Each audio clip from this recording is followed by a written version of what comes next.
আসসালামু আলাইকুম ওয়া রাহমাতুল্লাহি ওয়া বারাকাতুহু। বন্ধুরা আমার, জীবনে এই প্রথমবারের মতো আমরা ট্রেন যোগে চট্টগ্রামে যাচ্ছি।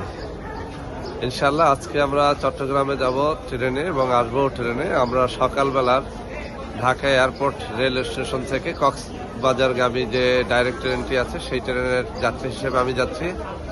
আমাকে এগিয়ে দেওয়ার জন্য এসেছে ড্রাইভার আব্দুল কাইয়ুম, পিএস ওমর ফারুক এবং সহকারী পিএস মুইন। তো সবার কাছে দোয়া চাই আমাদের আজকের এই যাত্রা যেন শুভ হয়। আমরা এই মুহূর্তে রয়েছি ইনশাআল্লাহ ঢাকা এয়ারপোর্ট রেল স্টেশনে। কিছুক্ষণের মধ্যে আমাদের রেলগাড়ি চলে আসবে আর রাতের ট্রেনে আমরা আবার ফিরবো ইনশাআল্লাহ। ওরা আবারও আমাকে এগিয়ে নেওয়ার জন্য আসবে। সবাই ভালো থাকবেন, আল্লাহ হাফেজ। যারা চট্টগ্রামে দেখা সাক্ষাৎ করবেন, আজ সকাল 11:30 থেকে বিকেল 4টা পর্যন্ত চট্টগ্রাম দেওয়ানহাট পোস্তার পারে আমাদের যে অফিসটি রয়েছে সেখানে আপনারা দেখা সাক্ষাৎ করতে পারবেন ইনশাআল্লাহ। সবাই ভালো থাকবেন, আল্লাহ হাফেজ। আসসালামু আলাইকুম ওয়া রাহমাতুল্লাহি ওয়া বারাকাতুহু।